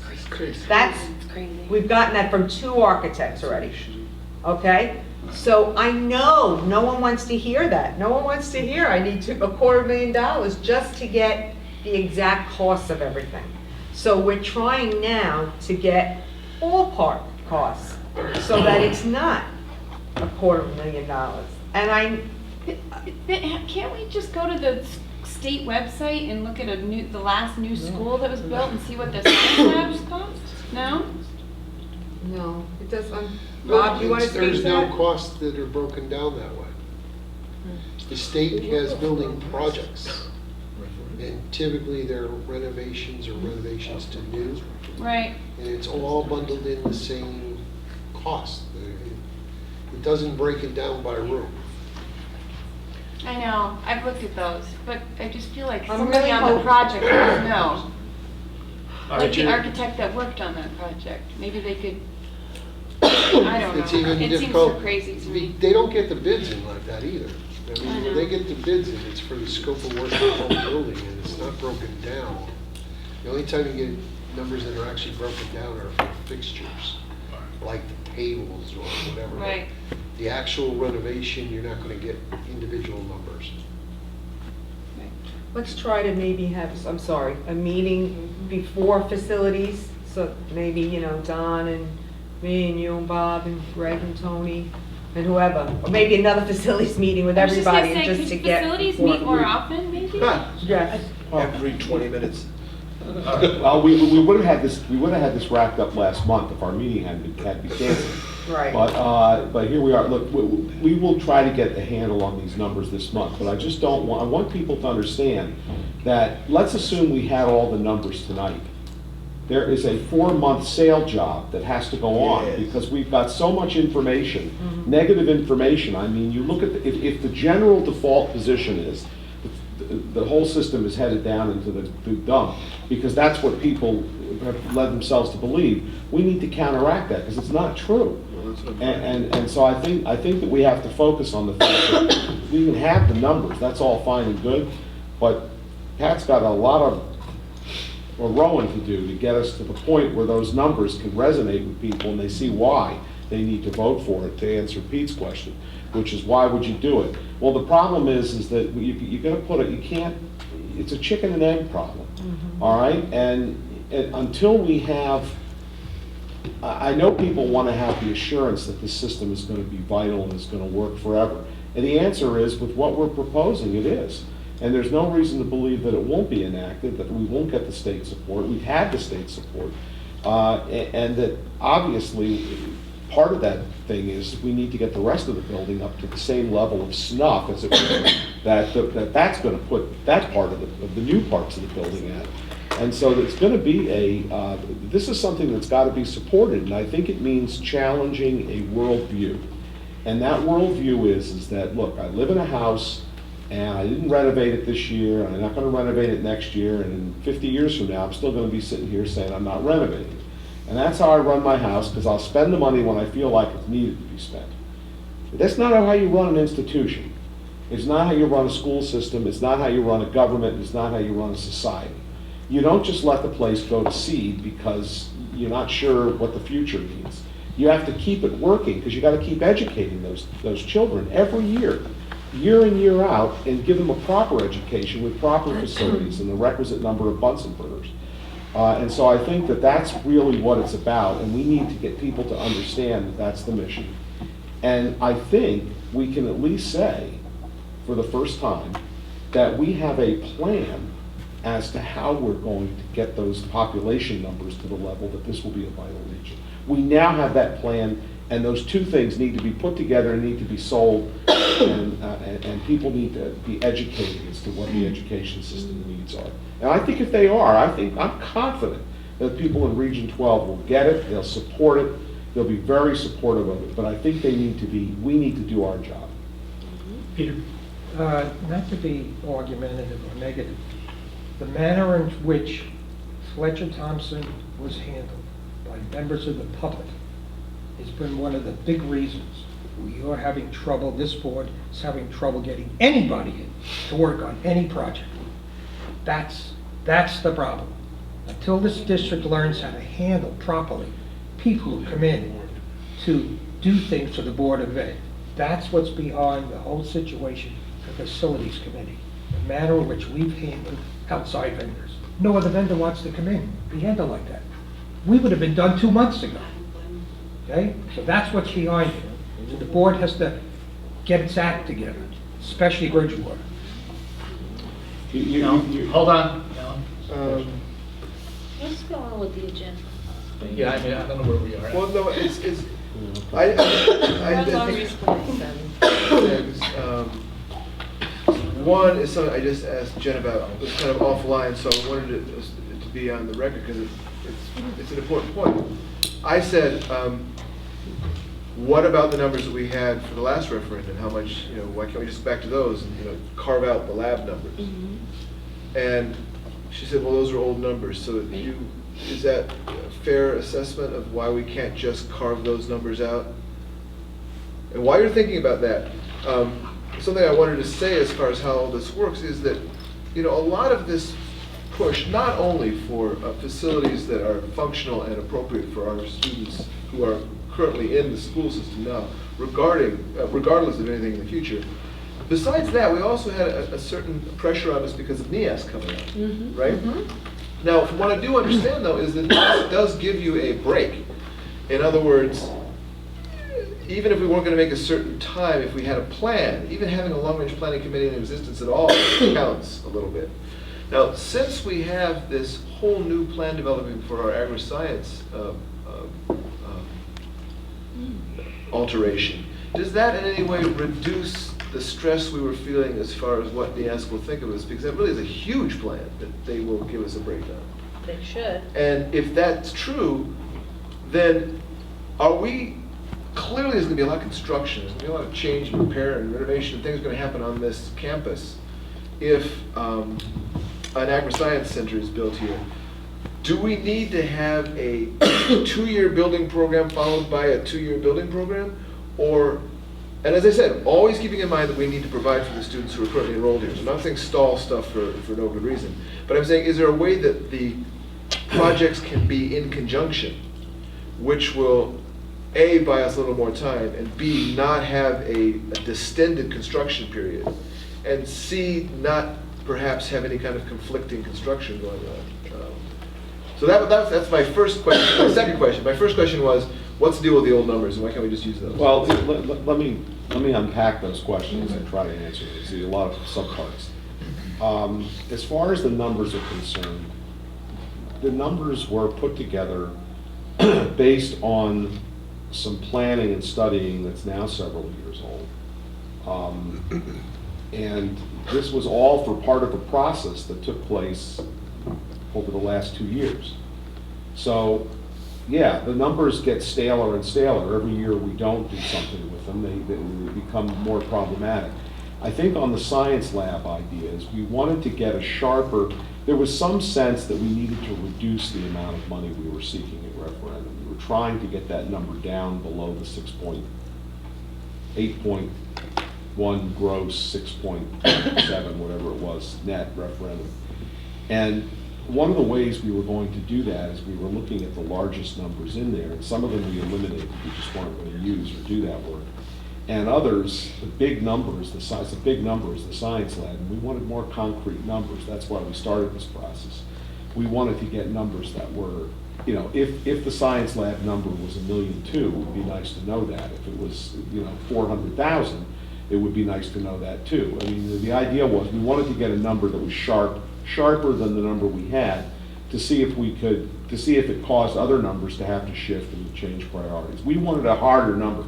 That number was a softer number because, again, it was old, it was an estimate, and we were trying to get sharper, harder numbers, that's all. No, I don't want to stop you because I want you to continue the other stuff I asked you. But those numbers are only 6 months old now, and we brought those to referendum the second time 6 months ago, and the first time 8 months ago. No, but they were developed 1.5 years or more before the referendum. I know, but what I'm saying is if they were hard enough then to bring them to the public with a dollar sign on them, aren't they still hard enough 6 months later?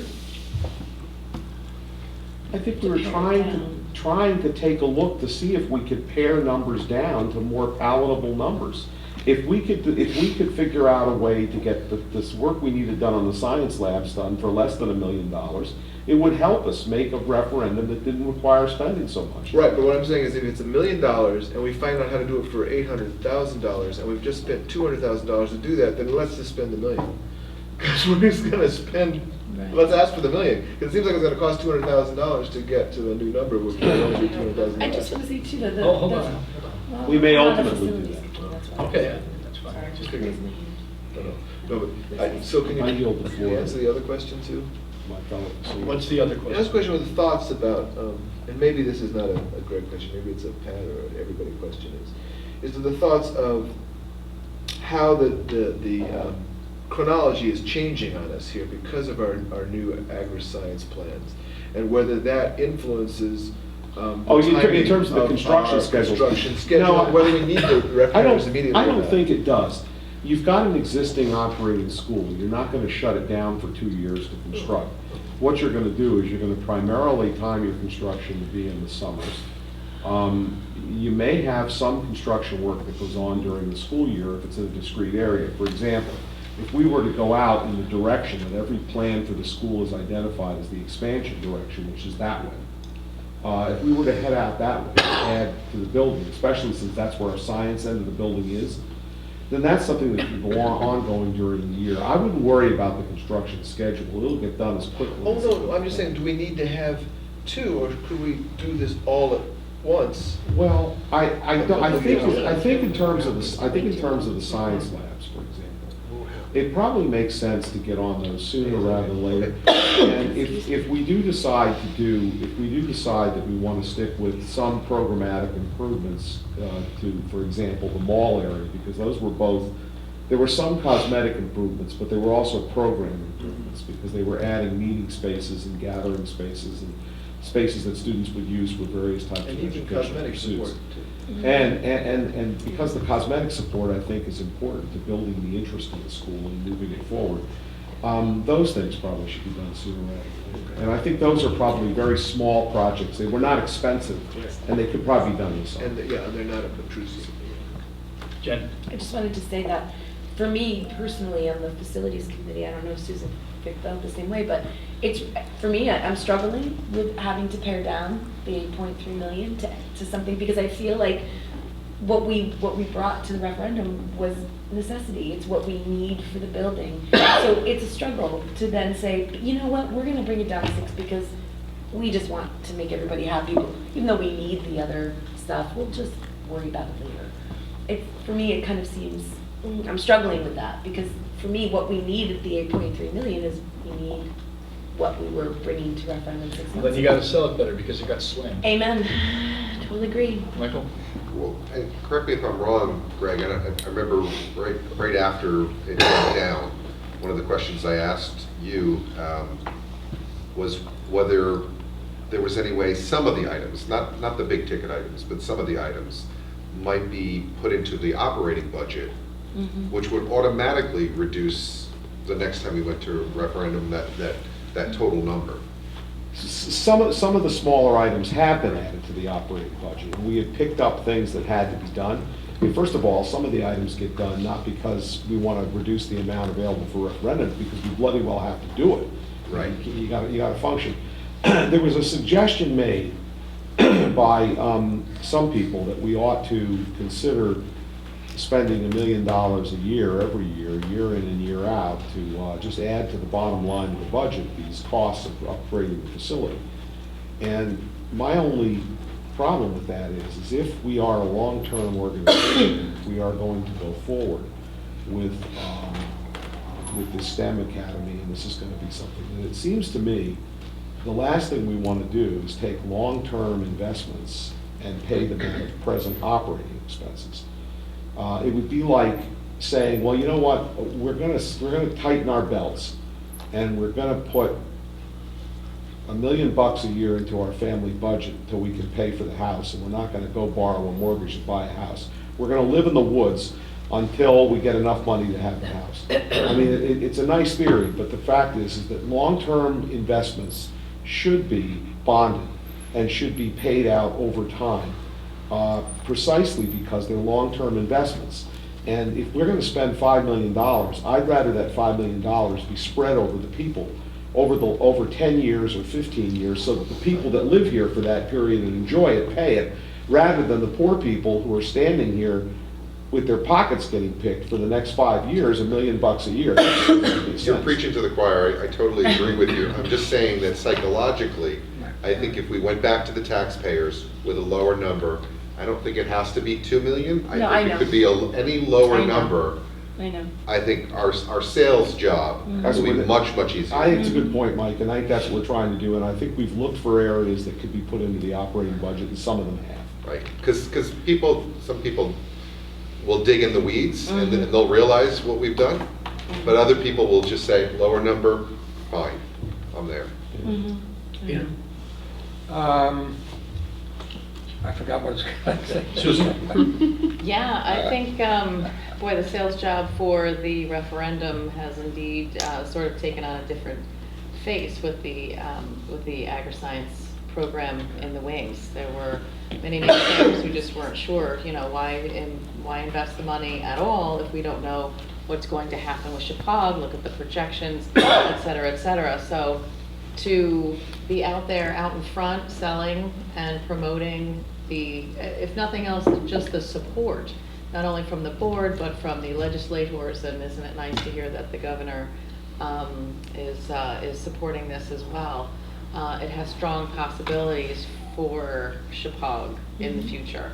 So maybe we don't, I think that would help sell any referendum question, and perhaps not as much needs to be scooped off the top to begin with. That was not a fluffy list. That's the bottom line, and that's why it was so hard looking at, item by item. Not fluff, nowhere to be seen. And now that we have a more, a longer lens with which to view Chippewa, maybe the whole thing will be a little more palatable. So don't feel the need to cut too deep with, with the X-Acto knife, because we're here to stay and here for the long term. So it's going to Good point. cost. And living within your means, even if you're living in the woods, is always a good thing, I think. I agree, Except in but January. Michelle? You want to graduate with as little debt as possible, right? So. I just wanted to also point out that the agri-science students come and visit Chippewa. They will tour as they're applying, and they spend 80% of their time at Chippewa and roughly 20% of their time in the agri-science component of their curriculum. So it behooves us to take care of this building and make sure that it looks like a place that a student would want to come and spend 80% of their day and have their town pay their tuition, because yeah. That's a good point. So and I think that's why we need to not And the wait. non-ag students want that too. Well, They want a nice I school to agree. go. Oh, absolutely, I agree. But that's why we don't wait for any of this. We take care of the building now, and we take use of every single summer. Like, there's no sense in waiting and letting a summer pass without the Temkin entrance. stuff happening. What you're All right, thank you. The Temkin entrance. In the interest of getting home sometime before midnight, I'd like to see us continue with the agenda, but also question ask Michelle Yeah. to the group here, what's going on with the possibility of fixing up the science labs. Answered, we are working in conjunction with the agri-science. Question asked, can't we use the old numbers? They're only about 6 months old. Answered, let's do that. Question asked, let's sell it. Everyone agrees. Okay, so let's move on. All right. Well, Is there anyone else? We're on the long-range planning committee report. Anything else? 50 minutes? Great summary. 50 minutes, please. Okay, then we'll move on. Old business. Second reading of policy 3292, investing. Michelle? Yes, so we have 3 second readings on our agenda. This was before the holidays, so I went back and looked at my notes, and we actually did not make any recommendations for any changes in our first readings. And I just wanted to remind everyone that the 3000 section is the business section, and Bob reviewed all of these policies before the committee looked at them. These are the CABE recommendations. It is law that has changed. So you were looking at exactly what you looked at last month. Is there a motion? Yes. Sally? Move to accept as a second reading, policy 3292, policy 3517, policy No, no, 3542, no. I have to do one at a time. Let's do them one at a time, please. All right, 3292, is that a motion? Yes, 3292, second Second. reading. Michael seconds, is there any further discussion? All those in favor say aye. Aye. Any opposed? Any abstain? All right, unanimous, passes. Next, 3517, security of building and grounds. Move to adopt for a second reading. Second. Michael seconds, is there any further discussion? Yeah, I actually have something. Yes, Greg? On this, it would be more helpful, I think, if in the final draft of the policy, it could add, when it makes reference to a school security committee in line with general statute or Public Act 13-3. For those that have not read Public Act 13-3, it is 99 sections. It goes on for probably 70 or 80 pages, and it deals with everything from the gun control legislation that Connecticut enacted to the school safety things. Can we just add the word Section 87 or Public Act 13-3? Because it would be helpful if anyone had to find this, that they could at least know what section it was. It took me quite a while paging through to find it, because it's Section 87 of 99. That seems reasonable to me. So that would be my only suggestion. Other than that, I'm all for it. All right, is that a motion to amend the motion? Motion to amend it to add the word Section 87. Is there a second to the motion to amend? Second. Michelle seconds? All right. Is there any further discussion? On the motion to amend the motion, all those in favor say aye. Aye. Any opposed? Any abstain? All right, then that passes as amended. Lastly, 3542.31, free or reduced priced lunches. Move to adopt as a second reading. Second. Any further discussion? All those in favor say aye. Aye. Any opposed? Any abstain? All right, thank you. Thank you, Michelle. All three of those pass as policy of the board. Thanks, Michelle. You're welcome. Number 8, new business. To consider and if appropriate approve 2015-16 school calendar. Pat? Yes, we did 2 years. I don't know, you certainly don't have to do the second year, I know it's the next one, but there is now a law where there has to be a regional calendar. For the school year 2015-16, it's not mandatory that you have to follow it. It's suggested. For the year 2016-17, it is mandatory. So the things that are mandatory are first day of school for students, October 9th as a PD day, Election Day as a PD day, and then 1 week during the holiday break, at Christmas, 1 week during the holiday spring break, and then 2 weeks in the summer. So when we put this all together, this was the calendars we did. Now this year, because it's not mandatory, we did not give our students off on Election Day for PD because we have off Veterans Day. And the reason we have off Veterans Day is because it's in the contract of some of our employees, and if we have school, we have to pay them double time, and it caused problems in the past. So that's why this year, we're not off Election Day, but next year, in 2016-17, we are off Election Day, and we're off Veterans Day, but maybe we'll change that in the contract, because we are renegotiating. Well, So, 8.1 is before us, but, well, no. Are you sure you want to lock yourself into a second year? Is that really what you want to do? well, you know, Not locked in, of course, we can always change it. you can always but- change it, and I think there are a lot of people who like to know in advance. They know when the vacations are, and, you know, it's really going to stay the way it is. It's, you know. It only get tweaked, the big stuff Yes. is gonna Yeah. stay, so. Questions for you. Are the April vacation dates, the spring vacation dates, are that universal for the state? For the regions, not the state. This is done regionally. It's- So I believe there are 6 regions. Right, the state has broken itself into regions to comply Right. with this. So we're in the Ed Connection region. So that whole northern, All right, it's beyond me, West. beyond my patience. Alan? But let me back, one other question though. And that is there a reason why for the 15-16 year, you have the start of school being, I don't know, 27th, I think, of August, and the end being the 10th of June? And then the next year, you've got the start at the 31st of August and the end of the 16th.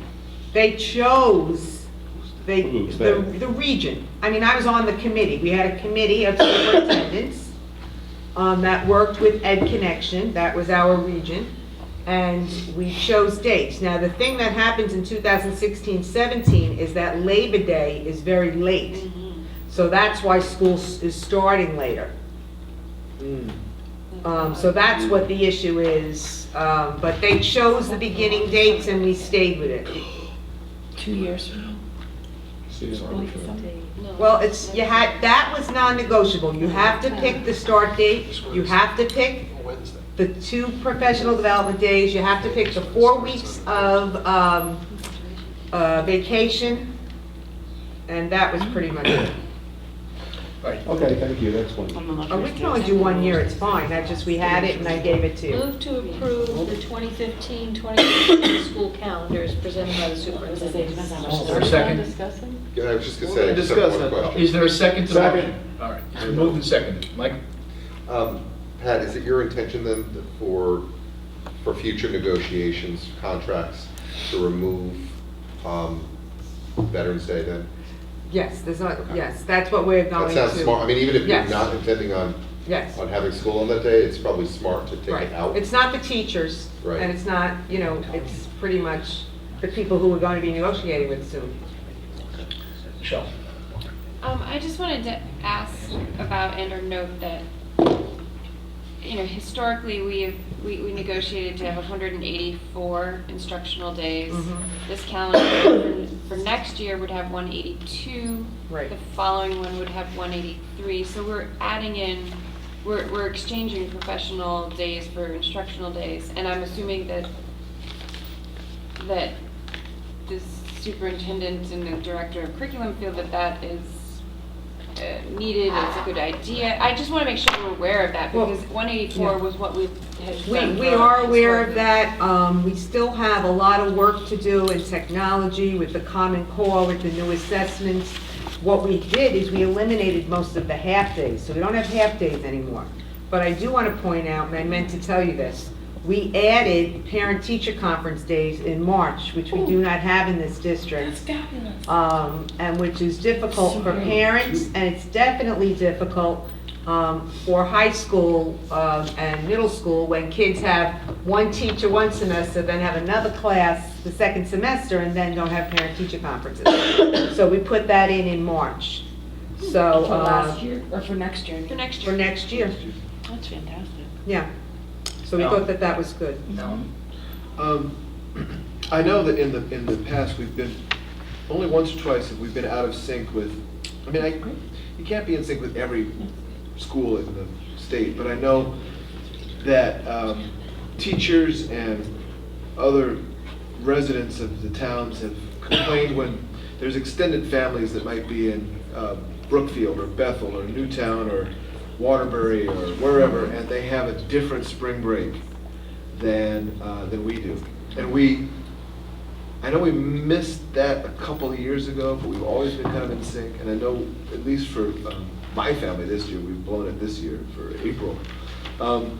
So I've been hearing about this universal, but you're saying it's only universal in the region. It's not a statewide universal that we can get. It's not statewide, it's just the region, but I'll be honest with you, I don't know, we're not in the Bethel region, they're with the, CES, right. So I don't know, I can tell you that the Litchfield people are everybody with us and pretty much north, we're all north. Yeah. Alan, I can tell you that from a business community's perspective, they like there to be a staggered regions, because that way, not every single kid in the state is all going to Disney World at the same time. Oh, that makes sense. Yeah. That makes It's sense. it's just hard for businesses to kind of handle that. All right. Susan? Yeah, the June 16th, that's later than we have been having on the radar as the last day. there's still plenty of time between that and the end of between the end of the month. However, when there are extenuating circumstances or long power outages, that may push us 3 sort weeks of of no close. I'm a little concerned that the start of the school year is that much later. Because there is this agreement within the region, does that mean everyone has to start on that It's the day law. or no later It's not than? agreement, it's this law. It's no later than? It's the or law. is that- No, you have to start on the 31st. Okay. That's this is the law. You have to start on the same date, starting June 2016-17. You have to follow this. I'm sorry, you all have to agree on the same date, or there's a date that you must start on? No, we have a regional calendar that has been submitted to the State Board of Education. Pat, you're not answering his question.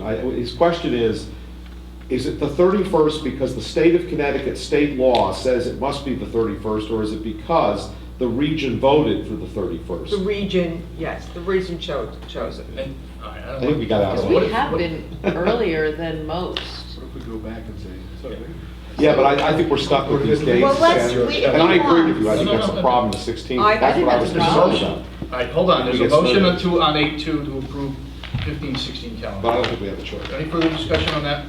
On the 15, 16, that's the one, yes, I like that, that's all right. All those, any further discussion? All those in favor say aye. Aye. Any opposed? Any abstained? All right, that passes. Is there a motion on 8-2? No, we'll go back and fix that. Yeah, I'll move that we adopt the 16-17 calendar as presented by the superintendent. I agree with, I agree with Susan that it's nothing we can do about it, but I agree that perhaps we ought to think it might be better to have kids come a few days before Labor Day than to have kids, us worrying about how we're gonna get in the right number of days if we have another one of those years that has 10 or 12 or 15 snow or power outage Well, days. I certainly But that's for the future, check we can't to do make sure anything. you can start before the first day of school, but I don't think you can. It's, One of the whole premises of this regional issue was to try to wring out some costs by keeping everybody on the same schedule, because what the state, at the state level, they're looking at it and saying, this district over here is running buses over here, but then the next week they're not running buses over there. If you put them all together and got everybody working together, you can wring out some cost. The question is, how much is this going to wring out? I don't know. But we oftentimes would have ourselves running buses over to, say, Donowag in this instance, and yet we were off from school. And then conversely, they were off, and those kids that went over there are home, okay? And we're running our own in here. So the idea was to try to match this up as closely as possible, and also to get that PD day so everybody's at the same place. Because there's a Shared lot of this PD. shared going on. They're trying to wring something out by going to regional calendar as opposed to dictating a state calendar, because it doesn't work given the terrain that we're in. You'll never get the same calendar down in this, near the coast that you would have further inland. It's just the Okay. topography of the state. Thank you. Just Alan? So how much, I mean, this is a rock and a hard place, I know. You know, the Board of Education has to set the calendar. But we were part of the negotiations. So now, if there are issues with the last day of school being dangerously late in June, can the boards of education send the superintendents back to the regional meeting and say, we would like it to be earlier? You know, how does that work as far as the leeway? Because it doesn't seem statutorily correct that our hands are tied to approve this. I think, I mean, obviously, we liked I'm not 15, going to 16. speak because I wasn't at that meeting, but my sense is, if you got stuck where we experienced what we did a few years ago with prolonged October winter that we were away, the regional committee would get back together and say, look, we're all in this together. Therefore, we got to peel back some days. It could very well be the spring vacation. right, I mean, we But have it's- that. But it'll be everybody. Right, but then again, spring vacations are rather necessary for everyone's brains. What I'm saying is that if we've already started, if that happens and we've already started school on August 31st, it's too late to make up that week. And the idea is, how do we want to work that? Because what if we still have our kids in school? Can't go past July 1. July, yeah. June 30th is your last day. Well, Unless the legislature Right. somehow changes. Because you have 10 days at the end of June. You could take the 4 days from April, that's 14 days if you needed it. Plus, you're going to school 183 days, you only need Off 180 3 days. more. So you have 17 days to play with in this calendar. Plus the PD days. Plus PD, you can cancel PD. And put those at the end. Michelle. I mean, I'm sorry, because I was thinking about the 16-17 calendar, and That's I know what we're we- discussing That's what we're now. talking I know, but I know we just approved the 15-16, but I had a question about spring break. I'm wondering why it's so late, because it does not seem like it just seems like a long haul from January 4th to, all the way to April 15th, and then there's only 6 weeks of school after that. most schools prefer one of the things we did, I was on this committee, is we looked at everybody's calendar.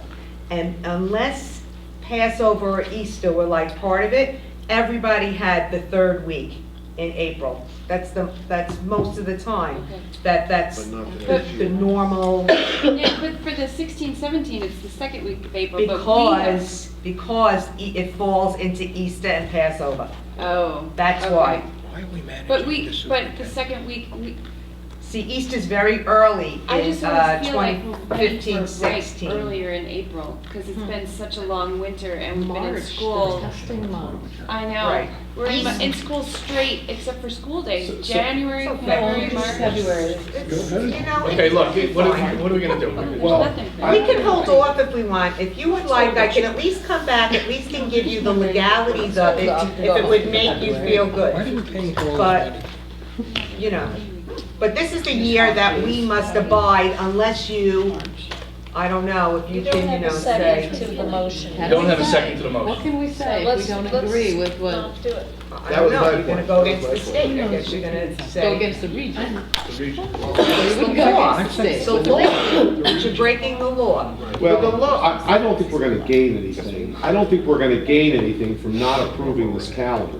But I think, Pat, next time you go and meet with the region about this, Yeah. you're gonna have to take them into the woodshed and let them know a couple of things, which is that, maybe some of the towns in the region don't have as many transportation issues when we get lousy weather, but these Okay. 3 towns have miserable transportation problems because of the way our hill and dale and everything is structured. Maybe they have the same problem in Brookfield or the same problem in one of the other towns. They have a different problem, but we don't have. This was not an easy committee to work on. Clearly not. We all have And if you're on, you go to Ed Connection, feel free to ask Danny to bring it up and talk about, how it works. But I certainly can bring the Well, law. let me ask you about this whole thing about the April vacations. There's some grand plan that they want to time this around Easter and Passover whenever they can? Because to be perfectly frank, this has annoyed me personally for years, because I've It's had, gonna be long. I have had vacations I couldn't take because of my other job as a church organist. And when you plan that around the week before Easter, that's a misery for everybody that works there. But that's only a personal thing. What I'm saying is that we should not be planning vacations around religious holidays that are not explicitly religious vacations. We're going macro here, let's go to micro. And so I would tell them to pick a week in April, and it should be the same week in April every year, period.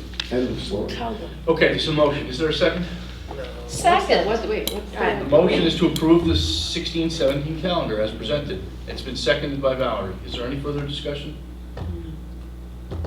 But if you don't approve this, what are you doing? You're gonna come back and have That's that not discussion okay. again? That's fine, but at least I have more information. Bingo. All in favor? Any further discussion? You don't have a second, again. All those in favor, raise your hand. First grade, didn't raise